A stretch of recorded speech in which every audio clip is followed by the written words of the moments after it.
buenas tardes.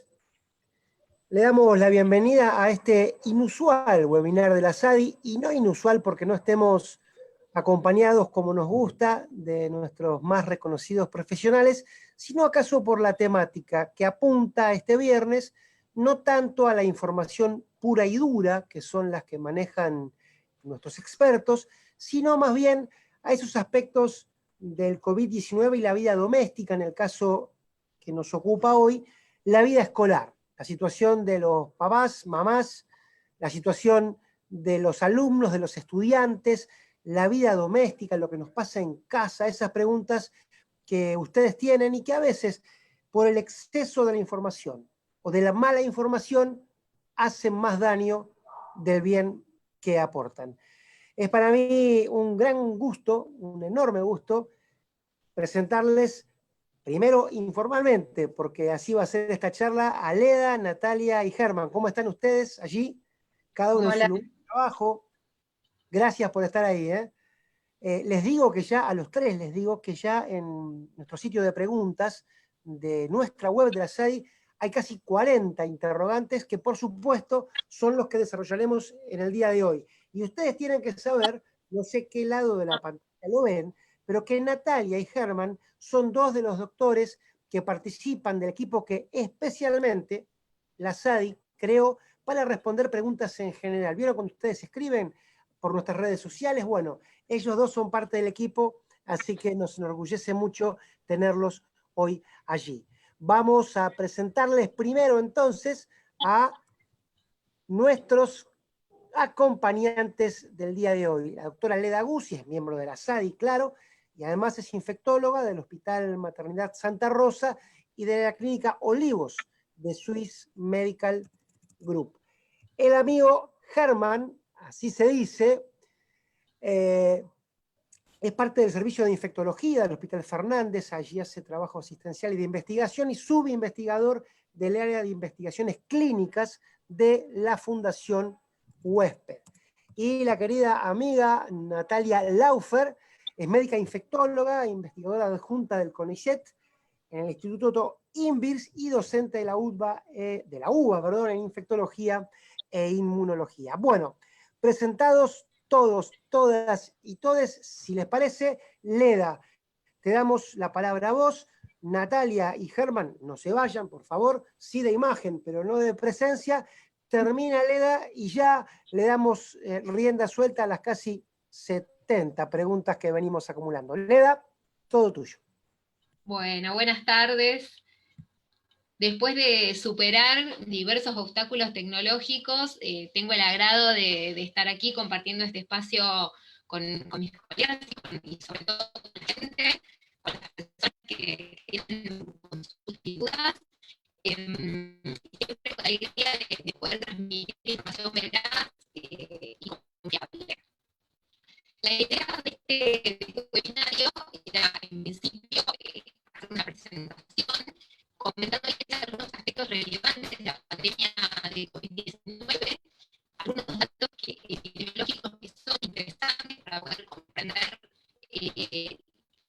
la problemática en relación, bueno, a la vuelta al aula, contarles un poco qué países retornaron a las aulas y algunas líneas respecto de un eventual protocolo, ¿no?, para volver a las aulas.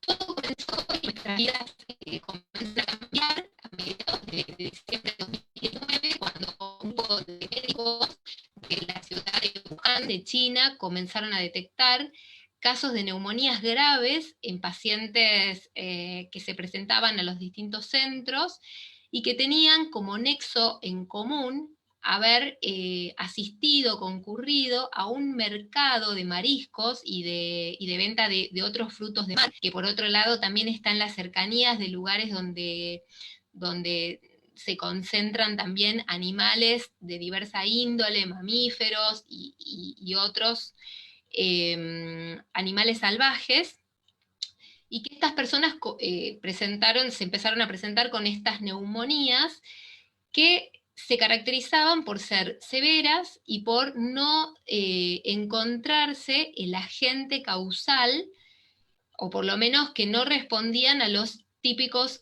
patrones que solemos presentar de neumococo, influenza y otras bacterias más, y virus. Tardó menos de un mes la detección del agente causal, que es un coronavirus, un beta coronavirus, que se llama de esta manera porque tiene en su membrana exterior una serie de espículas que facilitan su intercambio con las células del huésped y que le dan este aspecto de corona. Y de ahí viene su nombre. Son virus habituales de los murciélagos, es decir, los murciélagos suelen ser reservorios de este tipo de virus y pueden pasar al hombre en general a través de algún intermediario, como ya ha sucedido en otras epidemias. Las dos epidemias previas por coronavirus sucedieron una en el 2002, conocida como SARS, que era un virus muy parecido al actual, el SARS-CoV-1, pero que tuvo un curso autolimitado y que pasó después del murciélago a un mamífero pequeño al hombre. Y después, 10 años después, apareció el MERS en Medio Oriente, que fue un virus que tuvo una elevada letalidad, pero por suerte también se extinguió rápidamente, y que después de pasar por un dromedario pasó al hombre. En el caso de este nuevo coronavirus, está en estudio esta situación, aunque en algún momento se le atribuyó a este pequeño animalito gracioso que vemos acá, que es el pangolín, pero honestamente todavía no hay suficientes evidencias como para sostener esto. La enfermedad se transmite de persona a persona, a través de gotículas que emite la persona enferma al hablar, toser o estornudar, que contienen contienen virus activos, y que la persona susceptible puede inhalarlo al encontrarse en una proximidad menor a 1 metro con esta persona. Pero también la otra forma de adquirirlo es a través del contacto con superficies inanimadas contaminadas. Es decir, la persona enferma tose, estornuda o habla, emite esas gotículas, estas rápidamente precipitan sobre las superficies y después la persona, al tocar estas superficies, contamina sus manos y luego, al llevar las manos a la cara, fundamentalmente tomar contacto con la mucosa del ojo, de la nariz o de la boca, facilita el ingreso del virus. Es importante saber también que las personas que contagian o que transmiten la enfermedad son las que están enfermas, las que tienen síntomas, pero también pueden ser personas que están en una etapa presintomática de 24 o 48 horas antes, y que también existen, como en todas las enfermedades infecciosas, personas asintomáticas, que también tendrían algo que transmitir. Un dato que lo traigo porque se ha escuchado mucho y se ha visto mucho en los medios es el concepto del R0, ¿sí? Que es la transmisibilidad o la infectividad del virus, que para darles una idea, esta transmisibilidad en el virus de la gripe es de más o menos 1.3, es decir, una persona enferma puede transmitir la infección a una persona 0.3. Este virus tiene prácticamente el doble de transmisibilidad, el doble de infectividad. Cada persona enferma puede transmitir a 3 personas, más o menos ese es el estimativo. Hay otras variables que inciden, pero fundamentalmente, digamos, es este el estimativo, y desde ahí se produce una cascada, ¿no? Y un efecto dominó que va llevando a que la infección vaya comprometiendo a más personas en forma exponencial. A partir de la emergencia en China, se fue comprometiendo, bueno, primero toda la provincia de Hubei, después el país completo, y después el virus viajó en avión a todo el mundo, hizo una primera escala de alto impacto en Europa, especialmente en Italia, España, Reino Unido y Francia, y actualmente está mostrando su virulencia en América, especialmente a expensas de Estados Unidos y Brasil. Y el día 11 de marzo, la Organización Mundial de la Salud declara la pandemia de COVID-19. Y esta declaración tuvo que ver con que ya había más de 100 países afectados en 5 continentes y más de 100.000 casos. Este término pandemia, que generalmente asusta porque suele asociárselo con mortalidad, la realidad es que no implica mayor agresividad de la enfermedad, sino que esta está diseminada en diferentes áreas geográficas con impacto en cada una de ellas. La enfermedad se presenta con síntomas parecidos a un resfrío en la mayoría de los casos, ¿sí? Con fiebre y tos, fiebre y dolor de garganta. En una menor proporción de casos puede haber dificultad para respirar, y un síntoma patognomónico de esta enfermedad es la pérdida del olfato y la pérdida del gusto. Lo que igual es interesante que ustedes sepan, que probablemente ya todos lo saben, pero lo refuerzo, es que el 80% de la población va a presentar formas leves y solamente un 20% van a tener formas más severas.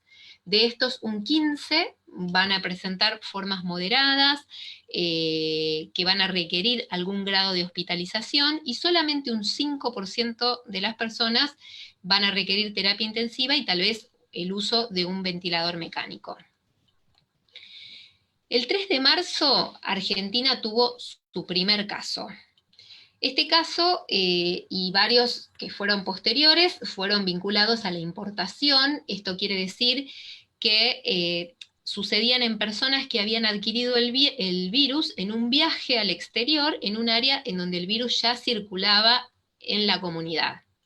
A partir de ahí, el Ministerio convocó y trabajó con numerosos expertos, no solo de nuestra sociedad, sino también de otras sociedades científicas y de otras áreas, y se propuso un plan un plan estratégico de manejo de la pandemia, a nuestro ver muy apropiado, ya que lo que se propuso es el tema del aplanamiento de la curva epidémica.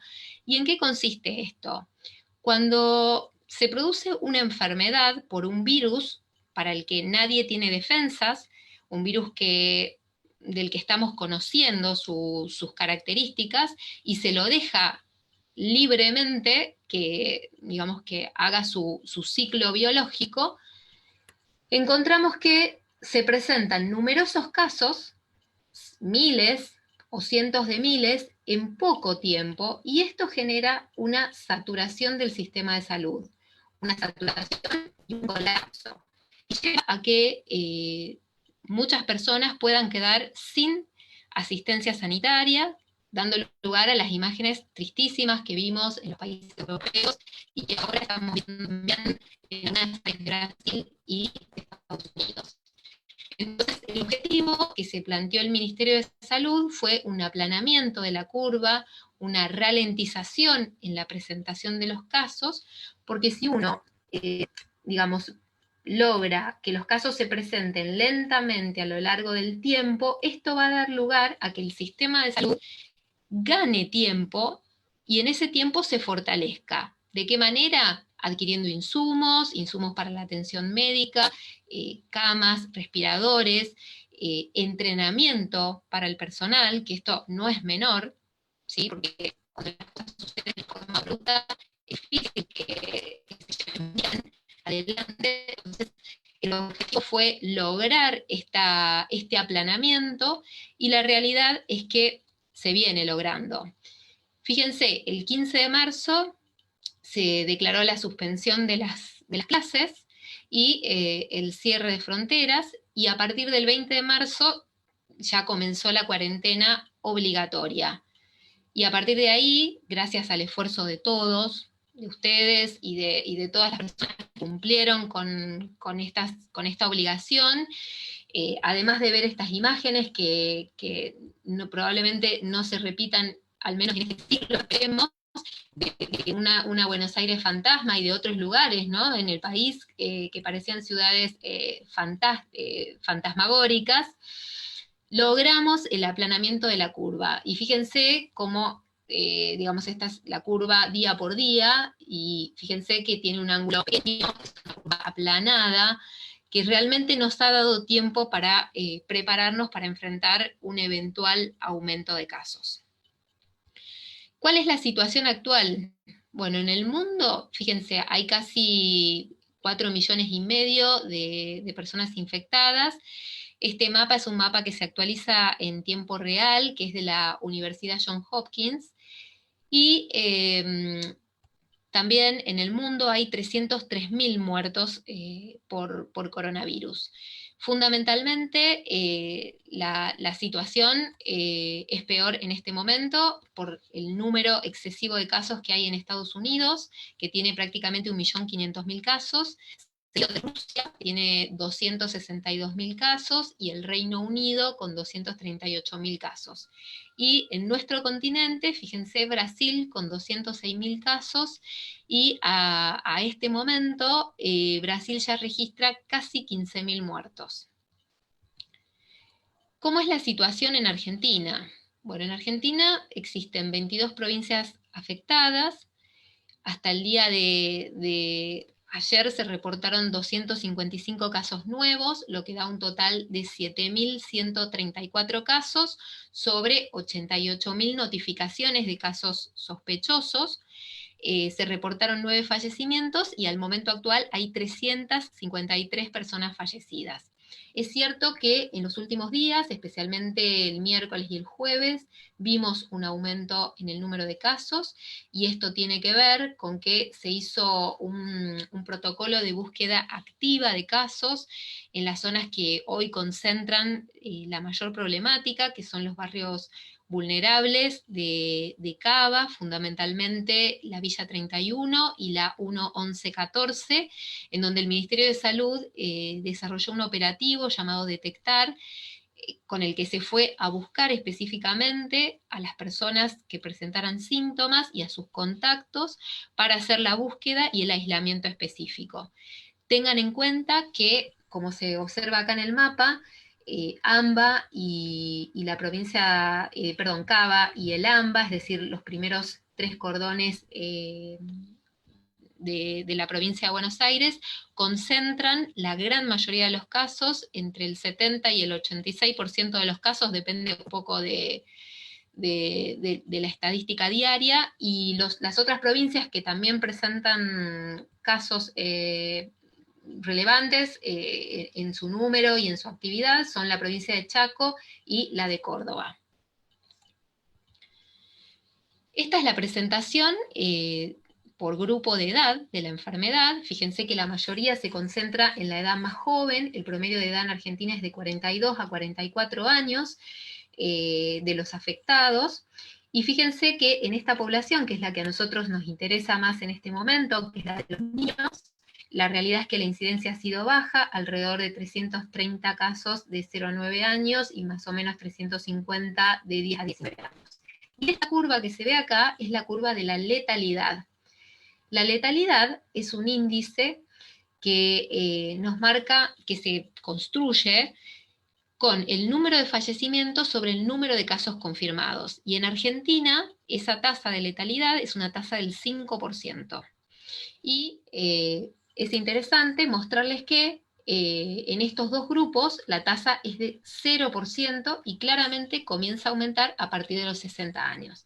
Esta diapositiva, espero que no me odien porque veo que tiene muchos datos, la voy a simplificar para hacerlo sencillo. Simplemente acá lo que les quería mostrar es el número de fallecidos o la cantidad de fallecidos por grupo etario y por sexo, ¿no? Fíjense que el mayor número se presenta después de los 60 años, el número de fallecidos, acorde a lo que ha sucedido en los demás países del mundo. Este otro gráfico lo que muestra es el testeo en Argentina. Fíjense cómo hemos ido aumentando el número de test que se van realizando por día, hasta llegar a los valores actuales, que son de casi 2.500 test por día, y esto también ha llevado a que la tasa de positividad, o sea, la cantidad de positivos que tenemos por día, vaya bajando progresivamente, y ahora nos encontramos en alrededor de un 11%, o sea, el 11% de los test que realizamos es positivo, Y este valor es un valor que la OMS considera como un buen valor, un valor adecuado, entre un 10 a un 20%, que reflejan que la estrategia de testeo es apropiada.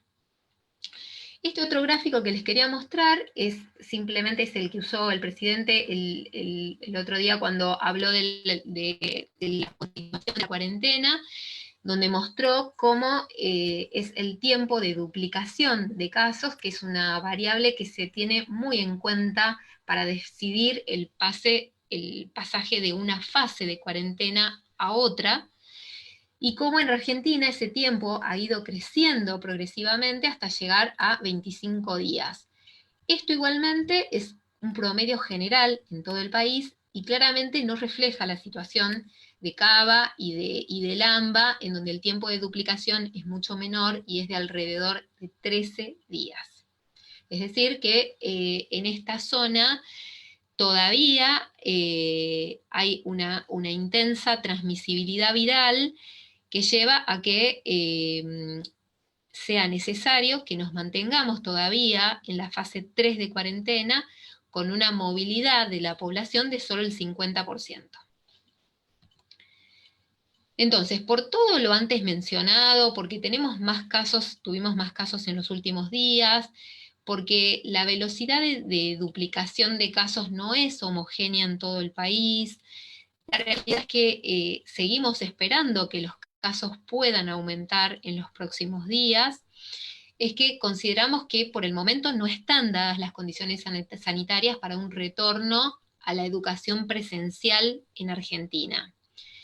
Sin embargo, dada el interés alrededor de este tema, me pareció interesante buscar qué países habían retornado a las aulas en el medio de la pandemia o, digamos, después de haber pasado por las peores facetas de la pandemia. Y hay 3 países que me pareció interesante destacar: Suiza, Israel y Finlandia. 3 países totalmente diferentes al nuestro, no solo en tamaño, en composición social, económica, estructuras de educación.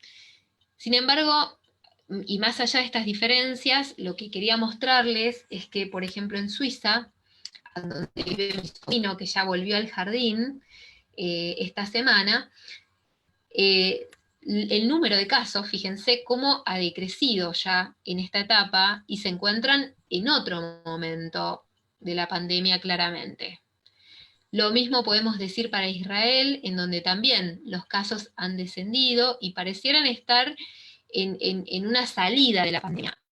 Obviamente esta situación hay que tomarla con pinzas porque sabemos que pueden surgir rebrotes posteriores y por eso hay que ser cauteloso con estas interpretaciones.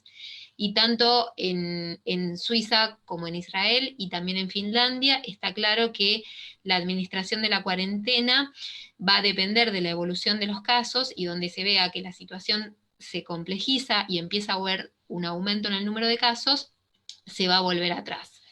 Respecto a Finlandia, bueno, acá justo no se ve el gráfico, pero Finlandia no ha tenido un descenso en el número de casos, todavía tiene bastante intensidad en la presentación, y por lo que estuve leyendo, ellos necesitan que los niños vuelvan a clases para que el personal esencial pueda volver a trabajar. Entonces ellos plantean una modalidad de vuelta a la educación presencial, especialmente para los hijos de personas que necesitan,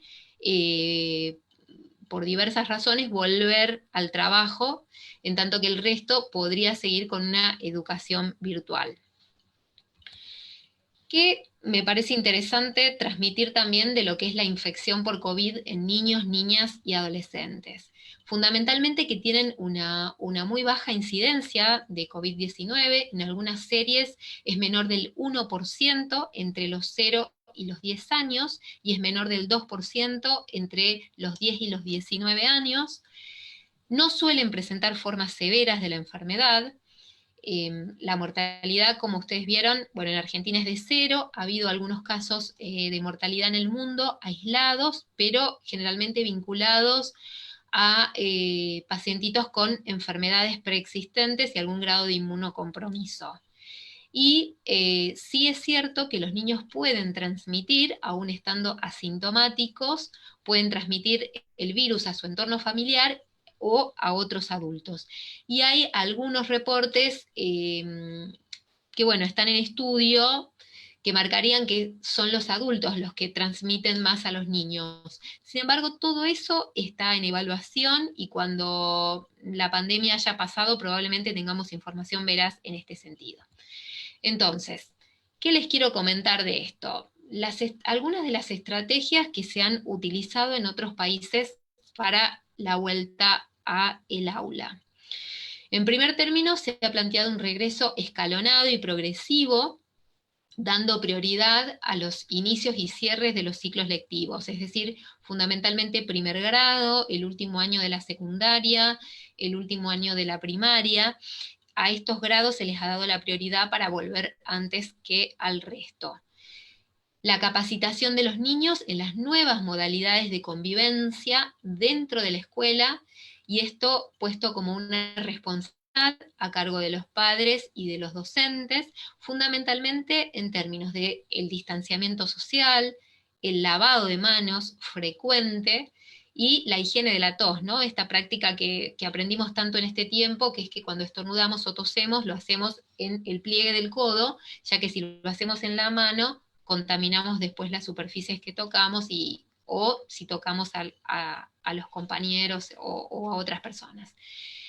Las otras estrategias que se han planteado en los países es el retorno en cápsulas de 5 a 15 alumnos, dependiendo un poco del metraje cuadrado de las aulas, de la disponibilidad de los docentes y de la posibilidad del distanciamiento dentro de las aulas. Es decir, que cada niño esté ubicado a por lo menos 1,5 metros a 2 del otro niño. La concurrencia, por lo tanto, de 1 a 2 veces por semana. La salida al recreo en tandas, evitar los juegos y los deportes de contacto, lo cual me parece muy difícil, sobre todo con niños pequeños, me parece que es algo realmente muy difícil de lograr. También otra estrategia que se ha usado en estos países es darles a cada niño un kit de higiene de manos para que cada uno lo utilice discrecionalmente cada vez que considere que sus manos se ensuciaron y que puede estar compuesto de alcohol en gel o de toallitas sanitizantes. También un protocolo de limpieza del aula y demás instalaciones escolares, fundamentalmente con hipoclorito de sodio o con algún otro tipo de sustancia desinfectante, como amonios y otras sustancias que se pueden utilizar. Y en jornadas prolongadas, como doble jornada, por ejemplo, considerar un turno adicional de limpieza a la mitad de la jornada. Lo otro es la limpieza frecuente de las superficies de alto contacto, como por ejemplo picaportes, puertas, barandas, todo lo que se toca con alta frecuencia, una limpieza extra. Después es interesante y me pareció interesante compartir los protocolos de ingreso a la institución, ¿no? En estos países se hicieron en algunos triage directamente en la entrada del colegio, pero en la mayoría, digamos, de los reportes que leí, lo que hacen es tomar la temperatura del niño al ingresar a la institución, es decir, si el niño presenta 37 grados o más, o en otros lados 37,5, no lo dejan ingresar. El lavado de manos obligatorio al ingreso al colegio. No pueden asistir niños que presenten ningún tipo de sintomatología, tanto ellos como sus convivientes, e incluso en algunos lugares la familia debe presentar una declaración jurada cada día en donde deja constancia de que ni el niño ni ellos presentan síntomas. Los padres no ingresan a la institución escolar, despiden a los niños y a las niñas en la puerta, y se plantean diferentes y estrictos horarios tanto de ingreso y de egreso para evitar la aglomeración de padres o tutores en la puerta de la escuela. Respecto al tapabocas, es un tema que sin duda es absolutamente controvertido, pero en algunos lugares utilizan tapabocas los niños. sobre todo los más grandes, a partir más o menos de los 6 años ya utilizan tapabocas. En algunas instituciones los hacen que guarden su tapabocas, el que traen de su casa, en una bolsita personal, y les entregan un barbijo que deben utilizar durante la jornada escolar. Otra cosa que hacen es que cada niño lleve su vianda, utilice sus cubiertos, y les impiden que compartan estos utensilios como también los útiles escolares. O sea, no pueden compartir lápices, gomas, hojas, nada durante la estancia escolar, lo cual realmente cambia absolutamente el paradigma de la educación, por lo menos en la Argentina, en donde estamos acostumbrados a compartir, estamos acostumbrados a, y sobre todo los niños, lo digo como madre de niños en edad escolar, acostumbrados al abrazo, al beso, al compartir, digamos, también manifestar el afecto hacia los docentes. Así que lo veo muy difícil, honestamente. Y por último, les quería comentar, y esto ya es lo último, que también las instituciones tienen protocolos de asistencia para el niño que comienza con síntomas dentro de la institución escolar, que involucran la salida inmediata del aula, acompañado de uno o de una docente, el traslado a una sala que debe estar reservada exclusivamente para esta situación, ya que él o la docente deberán protegerse con barbijo, guantes y por supuesto el lavado de manos frecuente. Por supuesto el inmediato aviso a los padres o tutores, y después la situación del manejo de los contactos, es decir, de todos los alumnos y docentes que estuvieron en contacto con este niño, que en algunos casos implica, digamos, la suspensión de las clases para ese aula en particular, y en algunos otros la suspensión de las clases en toda la institución, hasta tanto quede definida la situación del niño, por lo menos de que es COVID negativo. Y por supuesto no retornan al colegio los niños con enfermedades crónicas, inmunocompromiso, o los convivientes con personas de alto riesgo. Y esto es importante porque los que viven con los abuelos no pueden retornar al aula. Así que bueno, en conclusión, estas son las experiencias que se están viendo en algunos países. Creo que es difícil la aplicación realmente. Creo que además en nuestro país todavía no están dadas las condiciones sanitarias, pero bueno, creo que es bueno que entre todos vayamos pensando cómo podría ser una eventual vuelta a clases. Bueno, Leda, súper gracias, che. Muchas gracias. Por nada, por favor. Que Un placer. sabemos una autoridad en la materia. No hablo de lo que estudiaste, sino como mamá de tus dos hijitos. Me parece que en esta Exacto. zona no te pregunté, Germán, si vos sos papá también o no.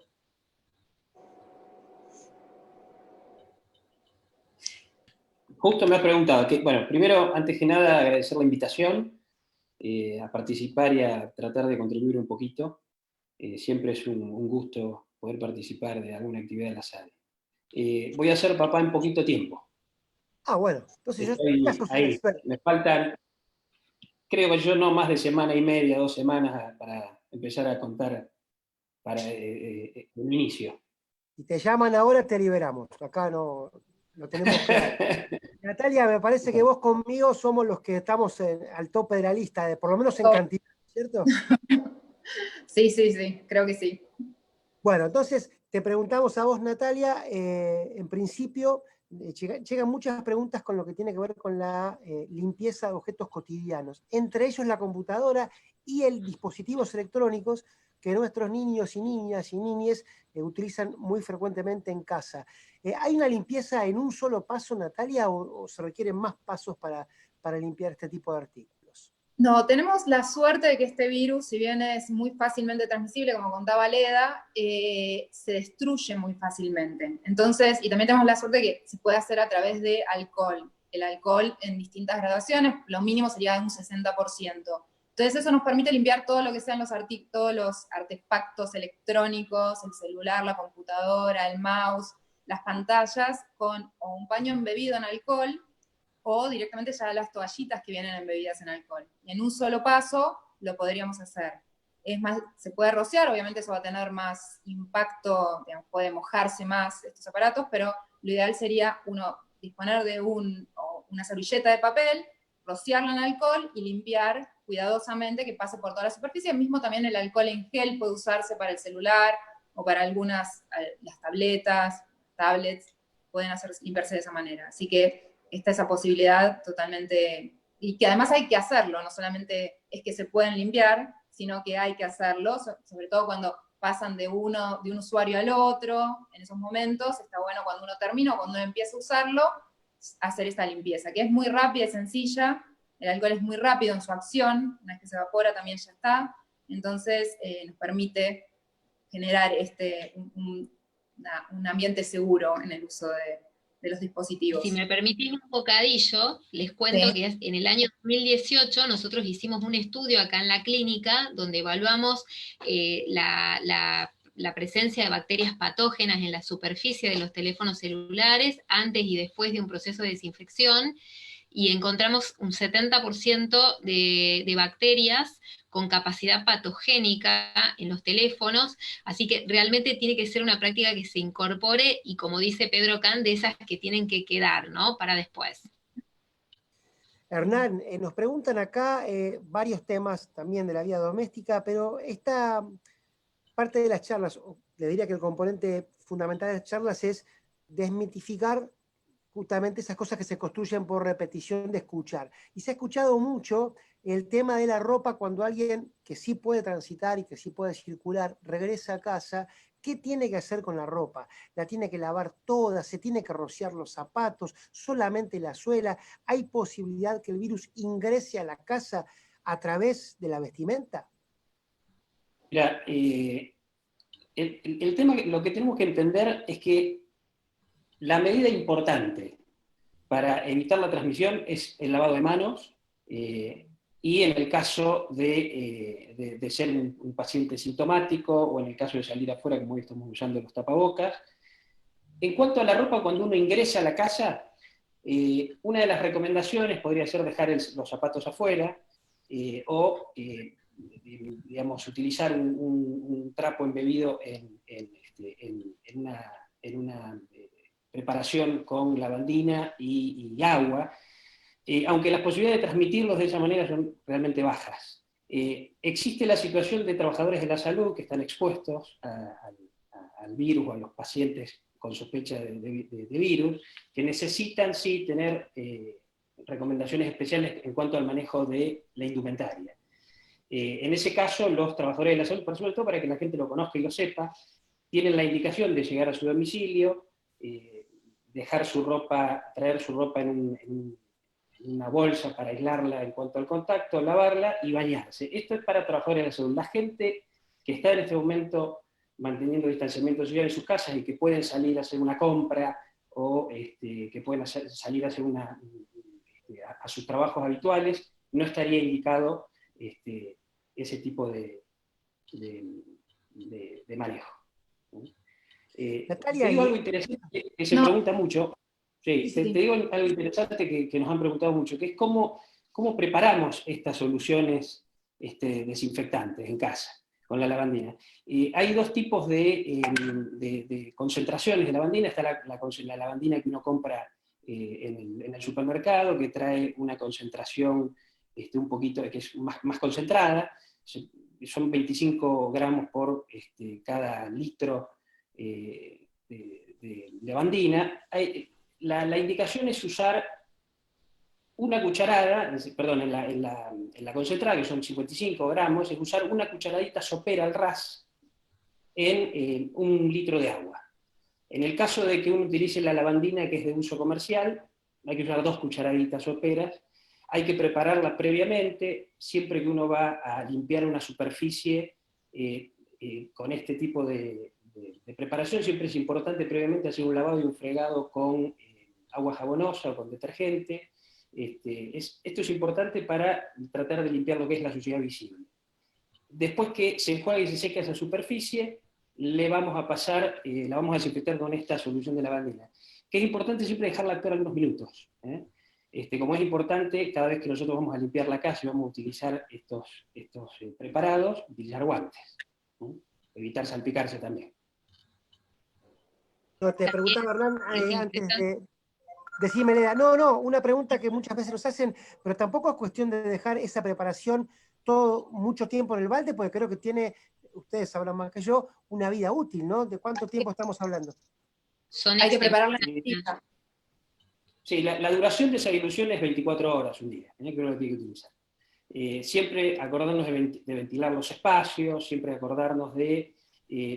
hay algunas personas que utilizan mucho el rociador, con alcohol al 70, con alguna solución desinfectante. Siempre es importante priorizar, mojar el pañito con ese alcohol y pasar el pañito sobre la superficie, porque a veces el rocío no cubre bien, las gotas del rocío no cubren bien toda la superficie desinfectada. Y es importante que cuando vas a diluir lavandina no uses agua caliente o tibia, porque eso genera vapores que pueden ser tóxicos e irritantes para las mucosas. Siempre con agua fría. Sí, lo Natalia, mismo que no mezclar la lavandina con el detergente. Uno puede limpiar previamente con detergente, limpiarlo, sacarlo, y después utilizar la lavandina, que lo bueno es siempre hacer pequeñas cantidades y usarlas, y ir renovándolo, y no dejarlo más de 24 horas, como decía Germán. Y, por ejemplo, lo de zapatos, hay gente que no va a poder sacarse los zapatos. La costumbre de los zapatos, hay ciertas comunidades que lo tienen hace muchísimo tiempo y, bueno, no está demostrado, como dice Omar Soet, nunca se hizo ningún estudio que demuestre que si se transmiten más o menos las enfermedades, pero bueno, parece una costumbre buena o interesante que podríamos adoptar, pero si uno no puede dejar los zapatos afuera, puede sí tener un paño embebido en esta solución que decía Germán de lavandina y de tener un rato los zapatos ahí, después transitar por su casa, tal vez con otros y dejarlos a un costado, pero no hace falta dejarlos afuera de la casa. Y otra cosa importante es que el lavado de la ropa con el jabón común que todos utilizamos es suficiente, porque como decíamos, este virus es fácilmente eliminable. O sea que no hay que comprar un jabón especial para sacarlo eventualmente de lo que haya quedado pegado en nuestra ropa. sobre todo a los padres que nos están escuchando y madres, se van a volver a poner de moda los pantalones nevados o la ropa nevada, porque la lavandina va a ser un desastre. Pero bueno, eso es otro tema.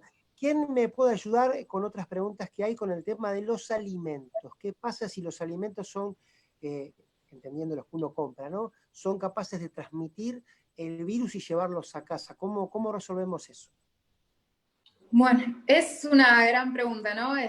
Muchas veces nos consultan eso en las distintas, Germán, lo vemos varias veces en las preguntas de la SADI, que vienen por Facebook o por correo. La realidad es que hay alimentos que se consumen crudos, hay que lavarlos. Eso es una buena práctica y necesaria, no solamente para el coronavirus, sino para otro montón de patógenos, como decía Leda, que son también, que pueden tener cuadros mucho más graves en niños, ¿no? Los otros alimentos se cocinan, nada más, ¿no? Y ahí también estaríamos destruyendo el virus. Obviamente, en lo que es la producción, digamos, en los distintos centros de producción, las panaderías o los más artesanales, tienen que tener las medidas, se asume que van a estar con el cubrebocas, y eso también, para esta patología o para cualquier otra.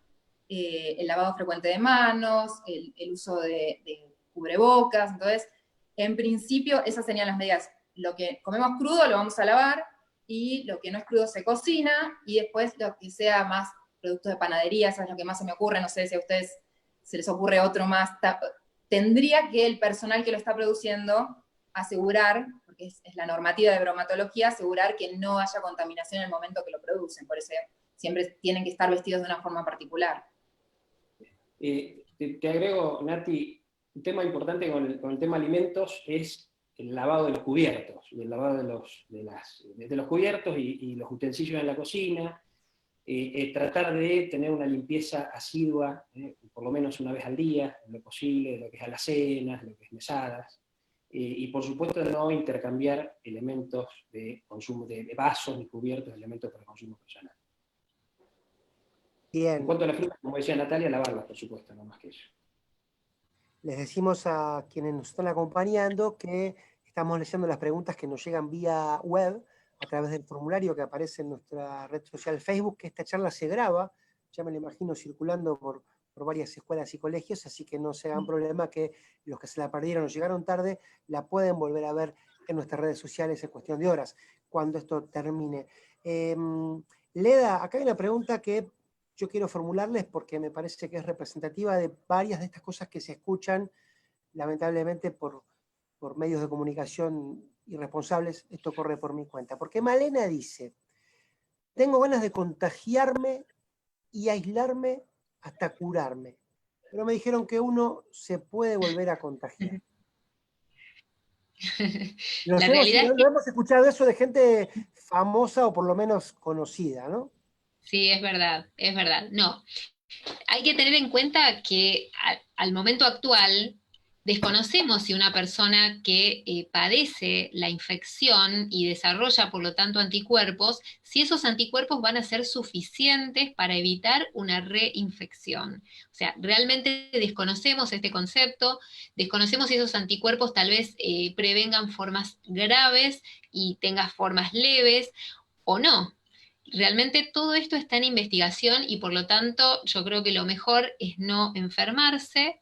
Probablemente en algún momento vamos a disponer de una vacuna y esa sería la forma de inmunizarte en forma más segura. Sí. También creo que es importante entender eso que decía Leda, que es que nosotros todos los científicos, los médicos, el personal de salud, todos tenemos muchas dudas y a veces es difícil para nosotros aceptar que hay cosas que no sabemos y decirlo, pero la realidad es esta, y como decía Mirta Rosés el otro día, hay que darle tiempo. Todo se ha logrado muy rápidamente, ha habido un montón de avances, pero hay cosas que no podemos saber hasta que no pase el tiempo. Entonces tenemos que cuidarnos y tenemos que esperar a tener la evidencia real y no casos aislados, sino evidencia real y concreta para poder transmitir tranquilidad, o saber si nos vamos a poder infectar o no, si el tenerlo una vez ya evita que lo tengas para siempre. Estas cosas es necesario sí o sí que pase el tiempo y que podamos ver cuánto tiempo nos duran los anticuerpos, cuánto tiempo nos van a defender, y también transmitir, si bien decíamos esto de la limpieza, también es importante transmitir tranquilidad, porque esto está enfocado a los niños, y a los padres y a los docentes. Está bueno limpiar frecuentemente, está bueno que que aprendamos e incorporamos todas estas medidas, pero también dentro de un contexto en que no se vuelva una cosa que se nos vuelva como una psicosis de la limpieza. Hacerlo cuando nos ensuciamos las manos, o cuando volvemos de la calle, o cuando vamos a comer, limpiar las distintas partes, pero no que sea una cuestión cotidiana que los angustie a los chicos, porque hay muchos chicos que se terminan angustiando ante esta situación. Entonces los adultos tenemos que ayudar también a transmitir tranquilidad, obviamente dentro de la situación que es difícil para todos. Muy bien. Quería consultarte, Germán, me imagino que lo habrán respondido muchas veces.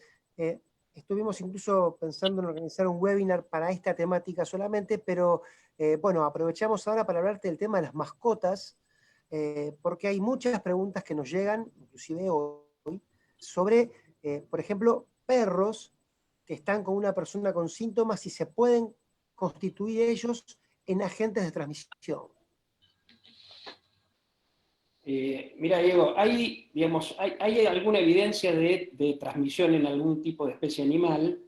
Pero hubo algún caso que se comentó hace un tiempo, una transmisión de unos tigres en un zoológico, que yo creo que caso confirmado de transmisión viral. Pero en el caso de las mascotas, tenemos que seguir con nuestra vida con normalidad, ¿no? Por supuesto. No está indicado, digamos, hacer ningún tipo de cambio en cuanto a la relación con la mascota en este momento, ni ningún tipo de aislamiento, ni ninguna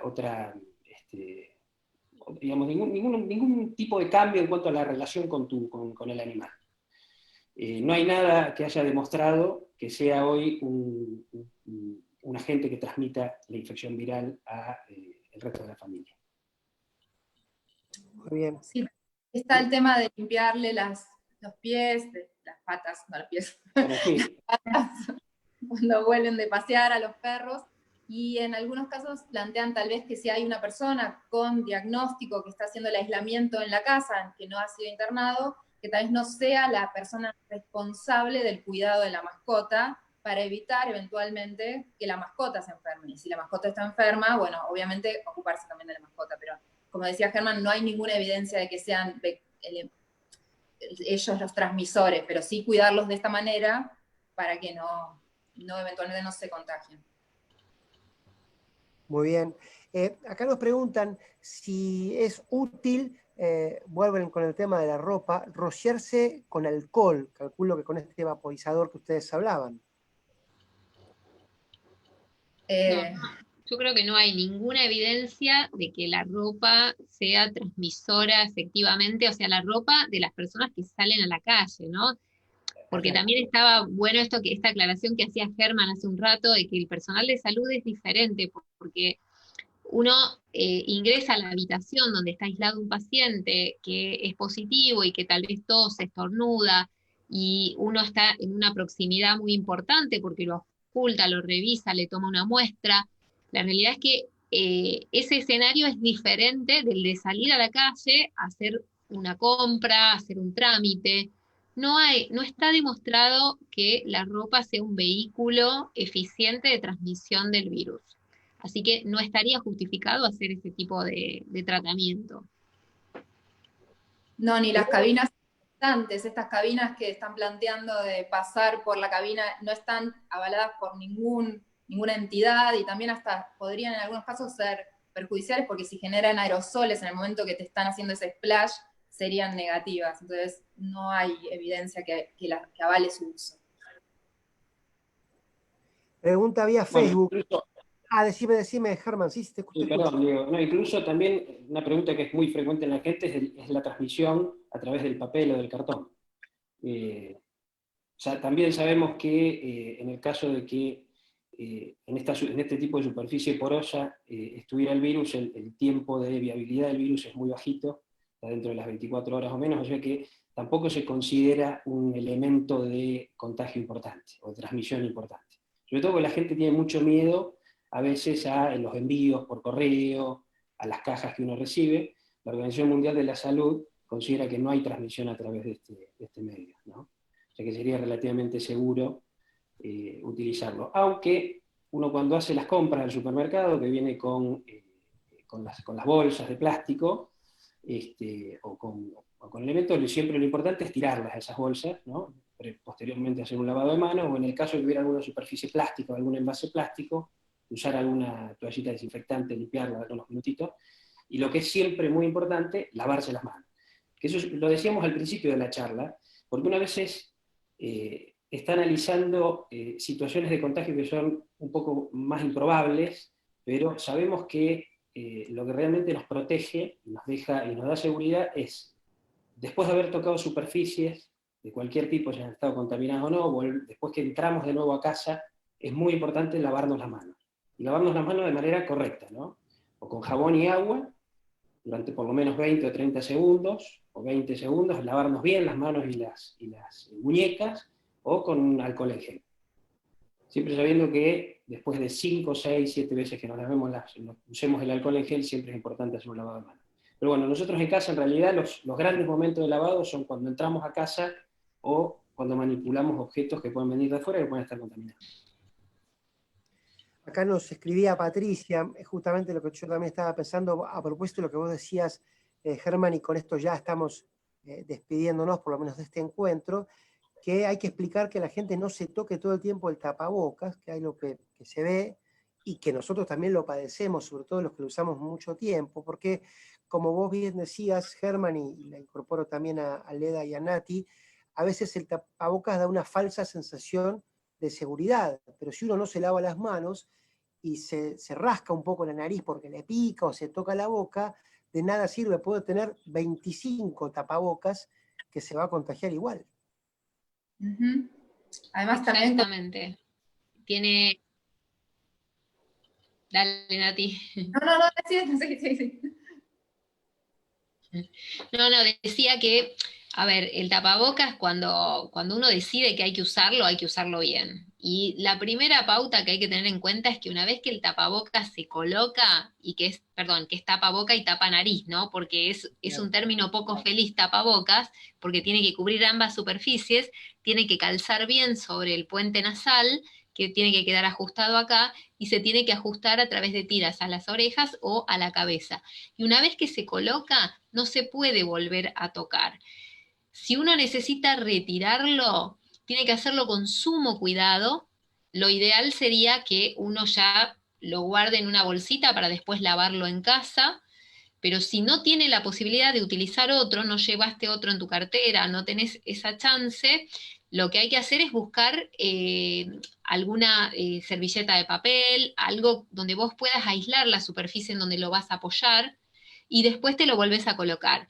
Y es muy importante no solo no tocarse la cara, sino que no podés pensar que porque tenés el tapabocas podés aproximarte a las personas. O sea, la distancia social tiene que estar, porque el tapaboca funciona como una barrera para que una persona que tiene el virus en su faringe y que desconoce que lo tiene, o sea que está en una fase presintomática o que es asintomática, esos virus que se puedan emitir a través de las gotículas queden retenidos o por lo menos medianamente retenidos en esa barrera, pero no funciona para evitar que yo me infecte. ¿Está bien? Entonces, para evitar que yo me infecte, la clave es la distancia social, el lavado de manos, ¿sí? Eso es clave.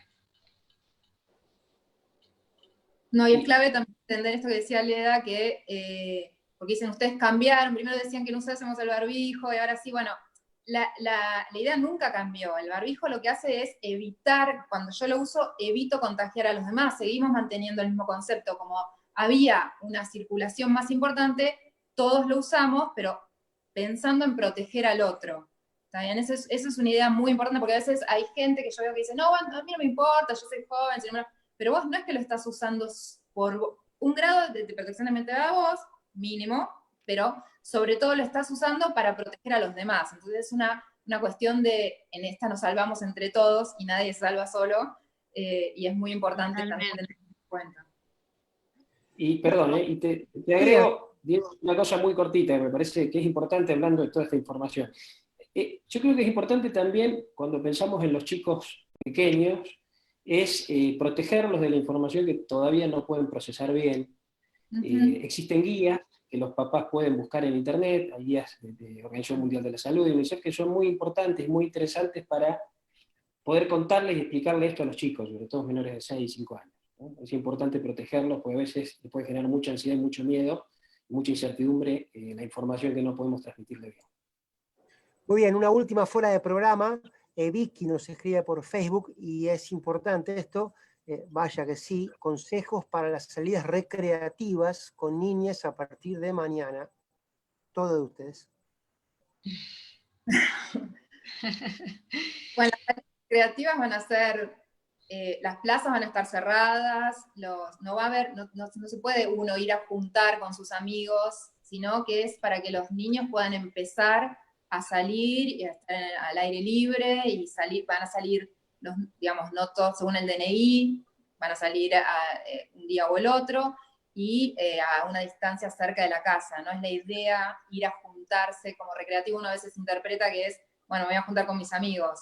No, es empezar a que los niños vuelvan a la calle, que también les saque la angustia de estar todo el tiempo adentro, el miedo a la calle, pero no va a tener la misma, que vayan un poco en bicicleta o en el triciclo, pero bueno, no va a ser para ir a juntarse a las plazas y a tomar mate.